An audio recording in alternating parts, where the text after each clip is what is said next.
Bom dia, meus amados irmãos. Que a graça e a paz estejam com todos em nome de Jesus.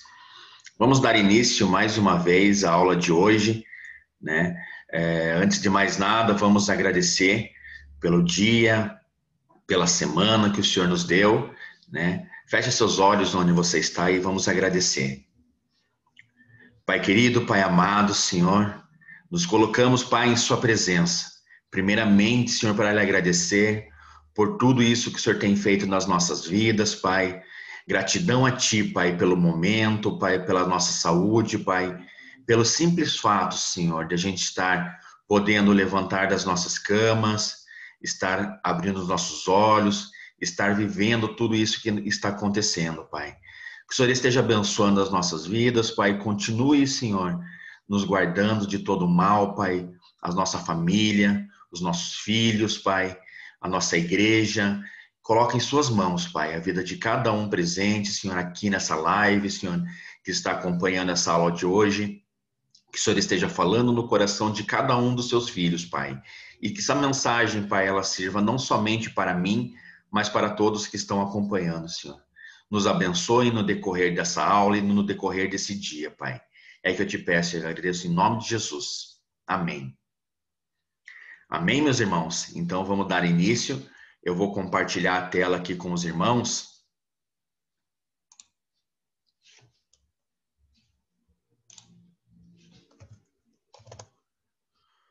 A aula de hoje, meus irmãos, para quem não sabe, a gente está ainda em Eclesiastes e Cantares, né? Esse é o livro que nós estamos estudando já. A aula de hoje, Convites da Sabedoria, é a aula 8 do nosso livro. Os irmãos que têm ela em mãos podem estar acompanhando. Quem não tiver, pode estar acompanhando aqui pela live também. O alvo da lição, meus irmãos, é compreender que aproveitar do fruto do trabalho é presente divino. Sentir-se esperançoso a cada dia com o fruto do seu trabalho. Confiar em Deus, pois nada somos sem Ele. Executar todas as suas tarefas da melhor maneira possível. E a introdução, meus irmãos, podemos encontrar em Eclesiastes vários versículos que nos motivam e nos convidam a viver com sabedoria. O texto básico, que os irmãos podem estar acompanhando depois, lendo todo ele, ele se encontra em Eclesiastes 10, do 1 ao 11. Então, os irmãos podem estar acompanhando depois, né? Cada tópico, cada parada que nós fizemos aqui, ele se encaixa em um dos versículos, né? Então, se os irmãos quiserem ter uma compreensão melhor, depois podem estar acompanhando também, lendo todo esse texto básico, né? A introdução. Meus irmãos, definição da palavra tolo: pobre de inteligência, simplório, tonto, ingênuo, pateta.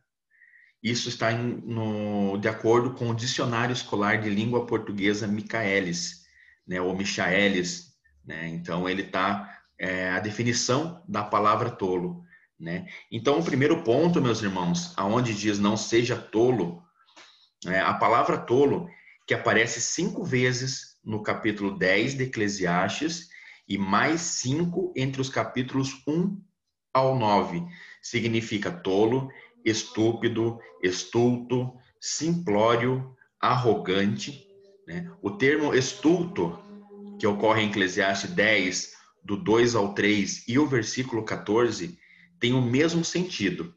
Então, somando tolo com estulto, temos 8 ocorrências no capítulo 10, enquanto sábio aparece somente nos versículos 2 e 12 do mesmo capítulo, né? Então, assim como os irmãos têm acompanhado nas outras aulas, né, cada ponto ele vai ser dividido por alguns tópicos, né? O primeiro tópico desse aqui, não seja tolo, né? Ele fala tolice nas pequenas coisas, né? E eu começo com uma pergunta para os irmãos, né? Você gosta de perfume? Se gosta, que tipo de perfume que você gosta? Doce, amadeirado ou floral? A profissão de perfumista é sempre destaque no mundo da moda.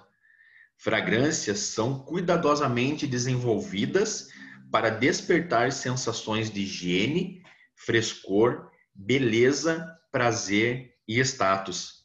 Ser um bom perfumista não deve ser coisa simples, né? Então ele tem que agradar vários olfatos, né? Então cada fragrância de perfume ele tem uma essência diferente, né? Então não é fácil, né? Então tem que conhecer bem a profissão para poder estar apresentando para aquelas pessoas que gostam, né? E assim como algumas moscas mortas podem estragar um frasco inteiro de perfume, assim também é uma pequena tolice pode fazer a sabedoria perder todo o valor. Isso a gente encontra em Eclesiastes 10 e versículo 1. O autor mostra como um pequeno inseto pode transformar o bom perfume em um mau cheiro. Da mesma forma, um pouco de estultícia vai estragar a sabedoria e a honra, né? Então aqui, meus irmãos, como a gente pode acompanhar, né, esse texto nos ensina que a frase é só uma mosca morta não tem nada a ver. Nem sempre é verdade. Um pequeno desvio na rota de um grande navio pode levá-lo a um destino completamente diferente. Então, vigie para que pequenos erros não tirem você da vontade de Deus. Às vezes, meus irmãos, a gente pode imaginar que é um pecadinho pequeno, né? Não vai me atrapalhar em nada. É um erro pequeno, não vai mudar nada na minha vida. Pelo contrário, qualquer detalhe que aconteça hoje, assim como o texto diz, ele pode nos afastar e nos tirar da vontade de Deus, né? Então, não pense que é um erro pequeno, é um pecado pequeno. Não existe aquela história do pecadinho e pecadão, né? Conforme a gente já deve ter ouvido, os irmãos, não sei, mas eu já ouvi. Não, é um pecado pequeno. Não, pecado é pecado. Indiferente se é pecado pequeno ou pecado grande. Todos eles são qualificados como pecado.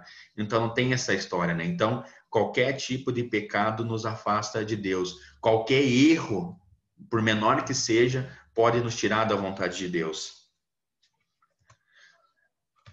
Tolice nos lugares altos, né? Pior do que a mosca morta no perfume é o tolo colocado em lugares altos, em posição de honra.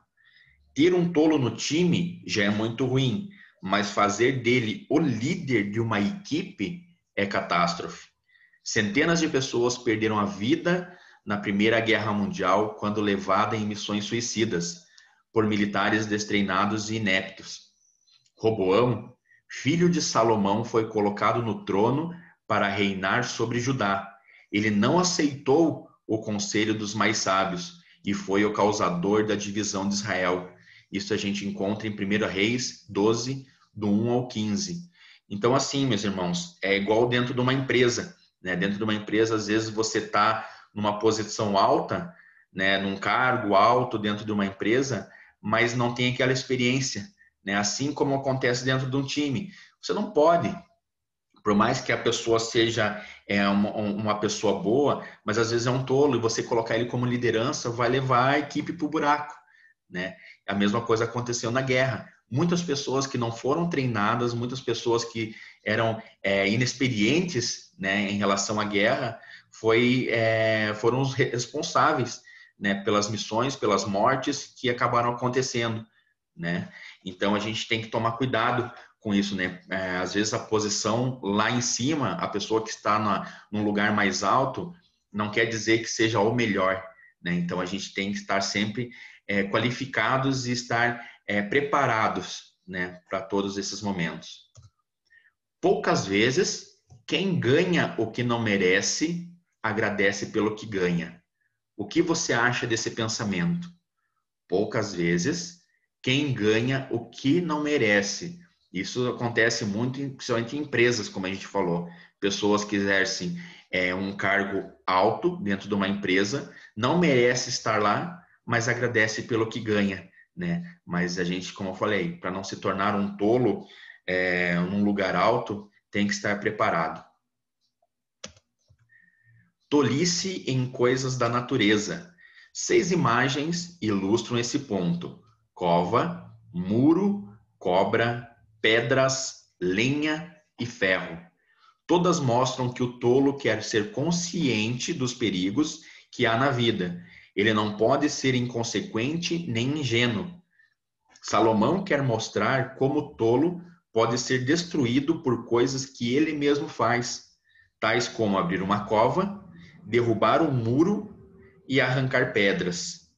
Se ele romper os limites da vida, será destruído.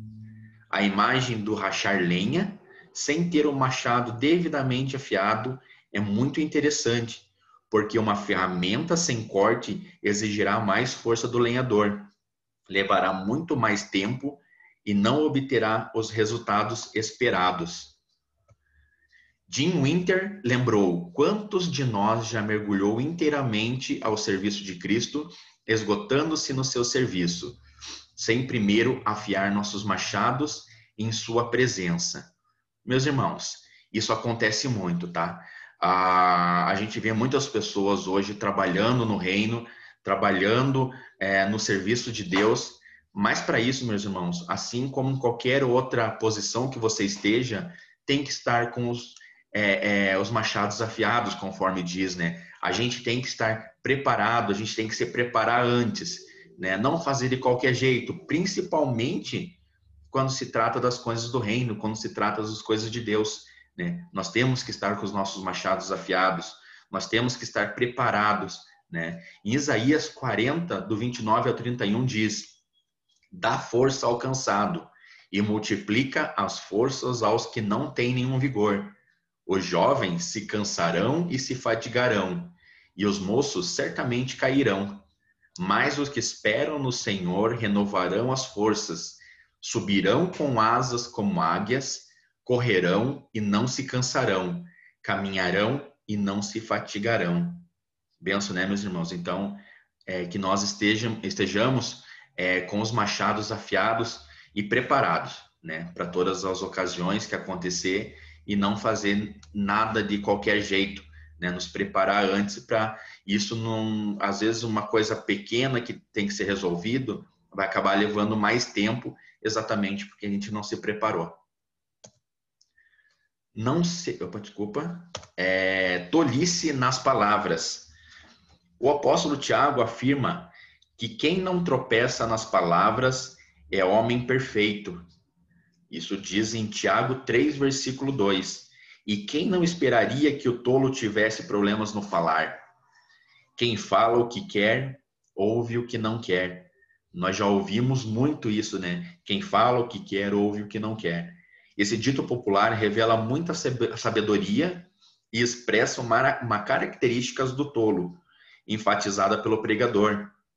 Trata-se de uma facilidade de expressão. Em Provérbios 18, versículo 2 diz: o insensato não tem prazer no entendimento, senão em externar o seu interior. Para o tolo, é melhor expressar a sua opinião do que ouvir. Seus ouvidos são seletivos, uma vez que só ouvem o que é divertido e o que lhes dá prazer. O tolo tem pressa em dizer o que pensa, sem se importar se alguém o quer ouvir ou se o que ele tem a dizer tem algum valor. O pregador adverte que da boca do tolo saem estultícias, loucuras e perversidades. Também saem fofoca e maldição. O convite da sabedoria é para que evitemos as palavras loucas e perversas, é para que mostremos o domínio de nós mesmos pelo domínio de nossa língua. Então, mesmo assim, que a gente tem falado, né, tanto nos outros tópicos como esse também, o tolo tem problemas com as palavras, né? Então, exatamente, o tolo, às vezes, ele fala alguma coisa sem pensar o que vai acontecer ou sem pensar na consequência que isso vai trazer, né? E ele só se preocupa em falar para a pessoa ouvir, né? Mas não pensa o que vai falar, né? Tolice no trabalho. O tolo não tem prazer no trabalho. Na verdade, ele não sabe ir à cidade, porque não tem interesse em ir lá. Na cidade, a gente trabalhando, e isso ele não quer fazer. Aliás, ele não quer nem ver, incomoda, né? Ele não percebe que pode e que deve gerir sua própria vida, desbravar seus caminhos e realizar seus projetos. Ao contrário, ele é capaz de promover sua própria pobreza. Sabemos que a preguiça e o desânimo são características do seu coração. O tolo cruza os braços e come a própria carne, diz em Eclesiastes 4, versículo 5. Então, muitas pessoas, hoje a gente vê que pessoas que não querem estar trabalhando estão nos lugares altos, o tolo, né, está nos lugares altos trabalhando, né, e sem merecer e ganhando muitas vezes o que não merece, né. Muitos tolos têm problemas com as palavras e em relação à tolice também no trabalho, né. A tolice no trabalho é um caso sério, meus irmãos, porque no momento que a gente vive, onde está existindo muito desemprego, onde está o mercado de trabalho não está fácil, né? A gente vê pessoas que às vezes têm a oportunidade, mas como o texto diz mesmo, por preguiça e por desânimo, acabam não indo, né? E isso é complicado, porque a gente tem, para nossa vida mesmo, a gente tem que ter projetos, a gente tem que ter, procurar um caminho que a gente deve seguir, o que a gente quer para o nosso futuro, né? Após verificar as características do sábio e do tolo, pense em suas ações do dia a dia e verifique em qual você melhor se encaixa. Hoje, meu irmão, você se acha uma pessoa sábia ou um tolo? Espero que todos que estão acompanhando aqui se encaixem na característica do sábio.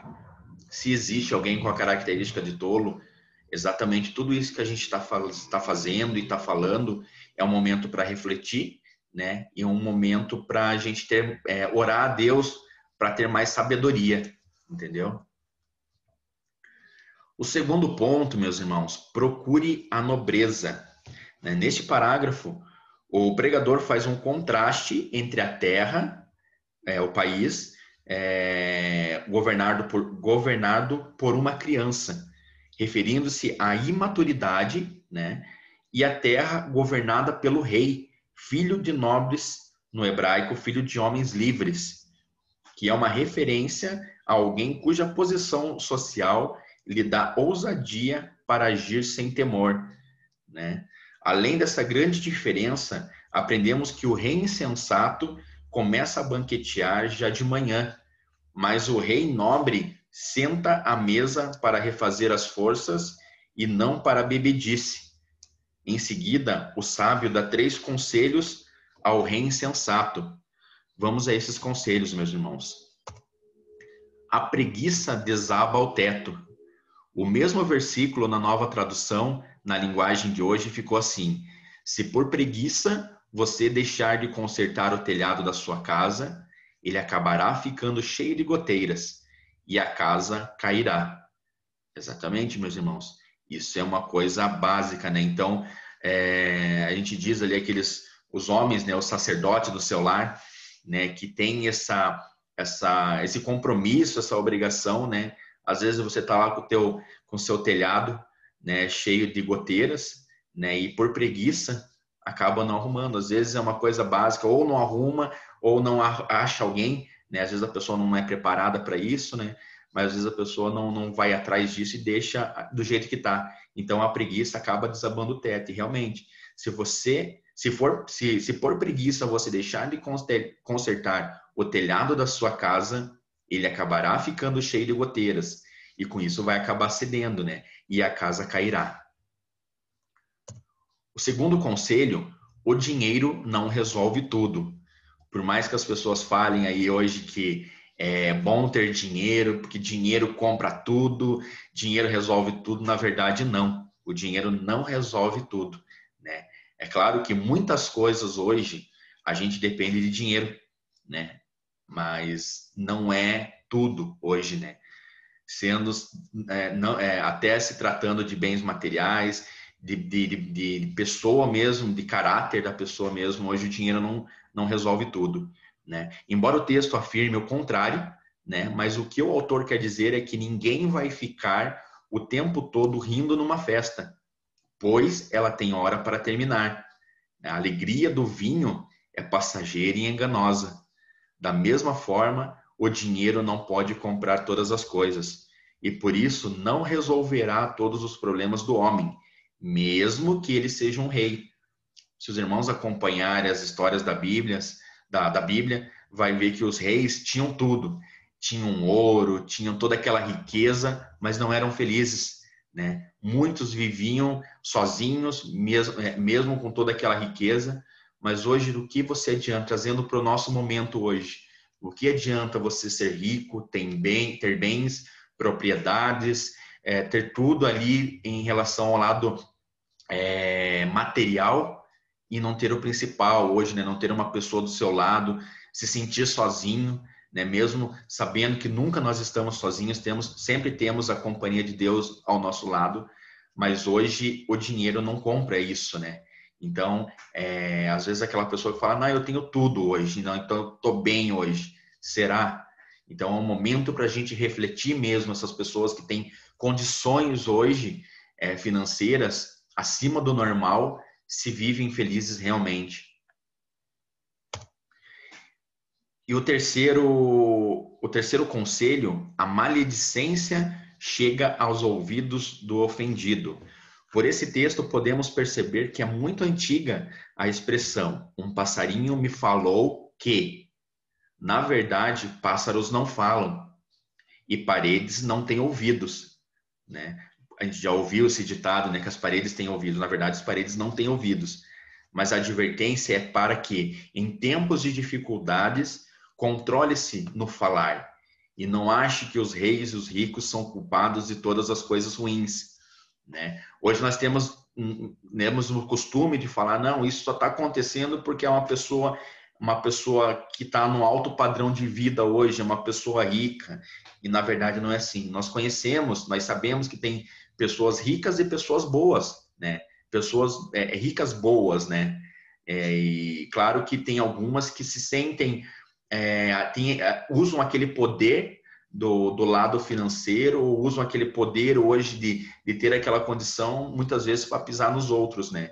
Então, mas nós sabemos que tudo isso que está acontecendo hoje, ou tudo que acontece de ruim, não tem a ver por ser uma pessoa rica, pelo contrário, muitas vezes as pessoas que não têm essa riqueza acabam se achando maior do que qualquer um, mesmo tendo um pouco, né? E se acham no direito e no dever de pisar nas outras pessoas, né? Outro convite da sabedoria que encontramos nesse trecho de Eclesiastes se refere aos que exercem cargos de liderança. Ao delegar tarefas, será mais sábio aquele que procurar pessoas qualificadas para o exercício. Ai de ti, ó terra, cujo rei é criança, e cujos príncipes banqueteiam já de manhã. O terceiro ponto, meus irmãos, pratique a sua fé, né? Aqui nós vamos ver a relação que há entre fé e generosidade, fé e natureza, fé e mistérios da vida, fé e semeadura e fé e alegria, né? Então nós vamos ver a diferença, a relação que há entre essas duas opções, né? Essas duas práticas, né, da fé. Então, meus irmãos, o primeiro, antes de mais nada, né, então o terceiro ponto, pratique a sua fé, né? Nesse parágrafo, o pregador nos convida a ser proativos, alguém que antecipa futuros problemas, necessidades ou mudanças, fazendo com que as coisas aconteçam. Lança, reparte, semeia, são alguns dos imperativos apresentados pelo sábio.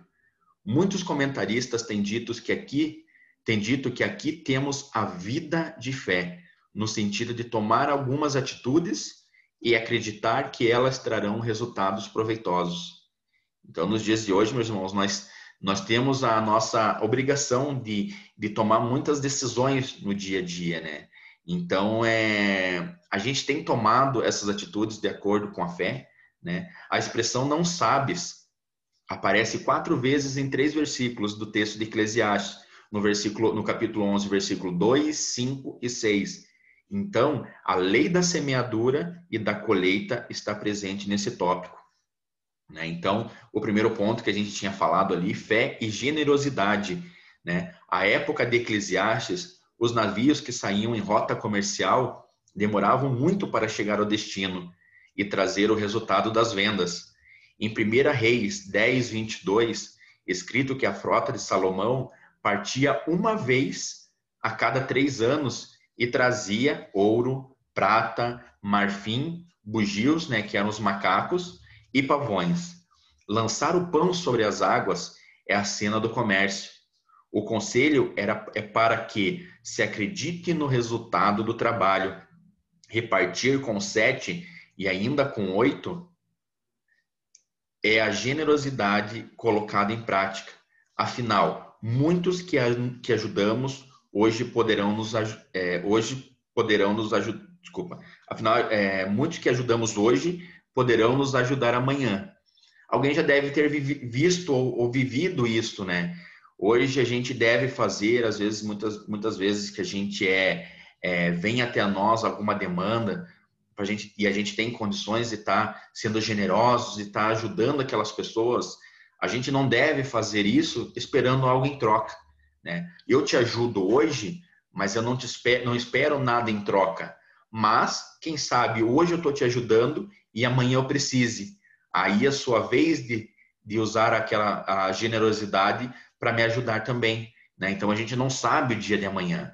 Hoje eu posso ajudar, amanhã eu posso precisar de ajuda, né? Então é uma troca, né? Mas nunca podemos fazer algo para alguém e esperar algo em troca, né? Isso seria a mesma coisa que eu tenho que te dar isso, mas você tem que me dar isso também. Pelo contrário, né? A pessoa dá se a pessoa quiser, né? Então a gente não é obrigado hoje, né, a ter a generosidade, mas é uma moeda de 2 trocas, né? Hoje eu preciso, amanhã você pode precisar também. Fé e natureza. As forças da natureza, que são nuvens cheias, chuvas, árvores, ventos, são apenas um lembrete de que o homem não controla o clima, né? Tudo que acontece hoje, chuva, eu acho que amanhã vai chover porque eu quero. Não, não depende da gente, não. Né? Não depende da gente.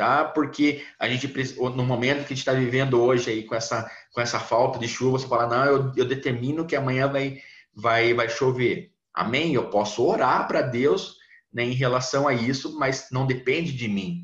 Não depende de eu falar, não, pode ficar tranquilo que amanhã vai chover. Não depende. Né? Então, o melhor é não ficar somente observando, né, o vento ou olhando para as nuvens. A frase a seguir é muito instrutiva. O pessimista se queixa do vento.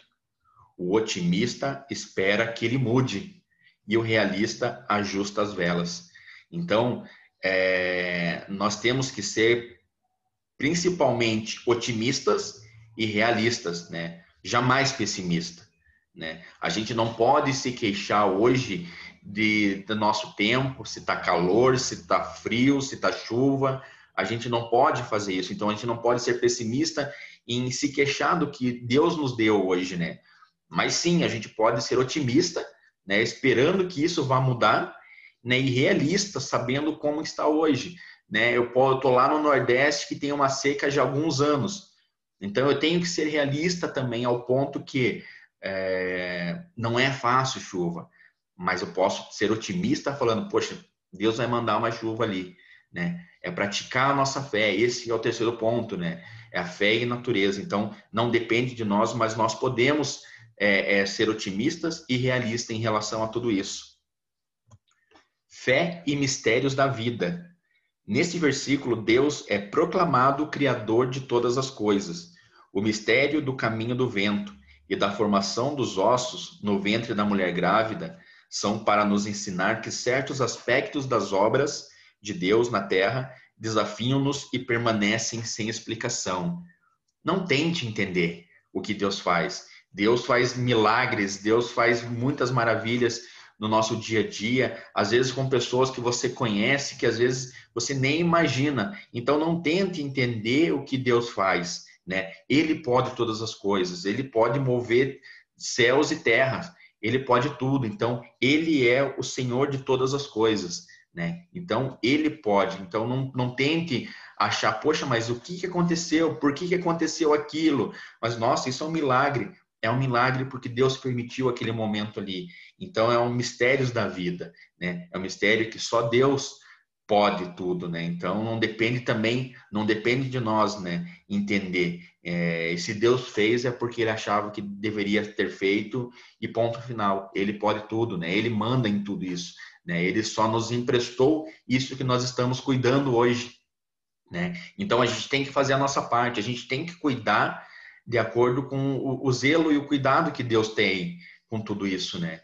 Então ele nos emprestou, então não é nada nosso, é tudo dele, né? Então ele pode todas as coisas. Fé e semeadura. Não repouses a mão, é um convite a não desanimar. No mundo da semeadura, vale lembrar que a perseverança é fator determinante. Quem pode garantir qual semente germinará? Alguém escreveu algo verdadeiro sobre esse assunto. Qualquer pessoa pode contar quantas sementes tem dentro de uma maçã. Se você pegar e contar, isso qualquer um pode fazer. Pegar uma maçã, cortar ela no meio e contar quantas sementes tem ali, né? Mas você pode dizer quantas maçãs nascerão de uma semente? Não. Somente Deus pode dizer quantas maçãs vão nascer, né?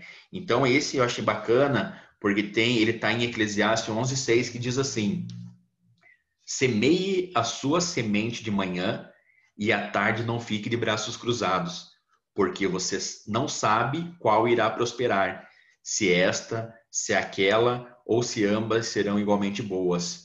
Então, quem sabe, quem cuida de plantações, né, infelizmente a gente não pode hoje ter uma certeza de que eu vou plantar dois produtos ali iguais, né? Mas eu não posso garantir que os dois cresçam, que os dois nasçam igual, que dê frutos iguais. Infelizmente não, mas nós temos a nossa obrigação de fazer a nossa parte, né? Então e só Deus pode, né? Você pode plantar 2 vezes o mesmo produto ali e nascer igual os 2 produtos, né? Mas quem pode resolver, quem pode decidir se vai acontecer isso não, ou dizer é somente Deus, né? E o ponto 5, ele também do nosso pratique sua fé, é fé e alegria. Há dias de trevas porque são muitos, mas também há dias de alegria, de luz, de ver se ver o sol. Por esse texto é possível concluir que Salomão não era pessimista e melancólico. Ele nos aconselha a desfrutar a vida, mas sem esquecermos que a eternidade é incomparável com nossa breve existência. Às vezes a gente acha que tudo que a gente está vivendo aqui é o paraíso, mas pelo contrário, meus irmãos, a gente tem sim que desfrutar a vida que Deus nos deu aqui, mas nós temos que ter a certeza que o melhor ainda vai acontecer quando a gente for para a eternidade junto do nosso Senhor, né? Então lá exatamente é o que a gente vai viver, lá o que a gente vai viver a nossa vida realmente ao lado do Senhor, né? Então é isso que nós temos que dizer, nós temos que saber. Hoje nós estamos desfrutando, igual a gente falou, tem pessoas que são ricas, estão desfrutando dos seus bens materiais, claro que sem pisar em ninguém, fazendo a sua parte, sendo generoso com quem precisa realmente, né? Cuidando da natureza, né? Não tentando desvendar tudo o que Deus faz, o que deixa de fazer, né? Cuidar das plantações, né? E alegria de viver. Então nós temos que desfrutar hoje. Então o Senhor nos deu essa vida exatamente para nós desfrutarmos na presença dele, junto com as nossas famílias, junto com os nossos filhos e as pessoas de quem a gente ama, né? E tudo quanto sucede é vaidade, né? E o autor se refere aos versículos anteriores que envolvem espera por resultados, incapacidade diante das forças da natureza, ignorância diante dos mistérios das obras de Deus, né? Então tudo isso nos humilha e nos diminui, mas ao mesmo tempo nos coloca em nosso devido lugar. Então nós temos que nos colocar no nosso lugar, nós temos que saber que o lugar que Deus nos deu e o que Deus tem preparado para nós lá na frente, né? Então a gente tem que viver hoje, realmente, né, o que Deus nos deu, mas a gente tem que nos colocar no nosso lugar. A vida de fé não remove o problema de nossa ignorância. Antes, capacita-nos a viver com ela. A fé desabrocha no mistério da providência divina, não o elimina. Né? Isso diz em Michael Eaton. O que você pensa dessas afirmações? Né? Nós devemos viver em fé, com certeza. Né? Esse é o que Deus nos deu hoje, né? É viver em fé. Então, às vezes você não acredita nas coisas que Deus pode fazer. Às vezes você tem um pedido, algo que você está esperando acontecer. A gente deve viver em fé. É claro que para muitos, mesmo tendo fé, às vezes o que falta para essas pessoas é ignorância, né? Essas pessoas, o que falta, desculpa, não. O que as pessoas têm hoje é ignorância, né? E achando que tendo fé vai resolver todos os problemas. E na verdade não é assim, né? A gente tem que conviver com a fé hoje, nos capacitar e acreditar em tudo que Deus nos deu hoje para nós desfrutarmos da nossa vida aqui, né, na Terra.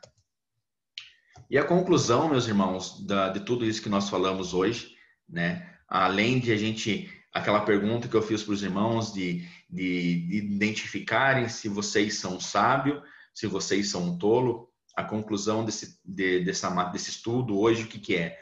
O sábio sempre começa seu dia com a esperança de que Deus lhe permitirá desfrutar das recompensas de seu trabalho, pois a verdadeira sabedoria consiste em reconhecer que nada somos sem Deus.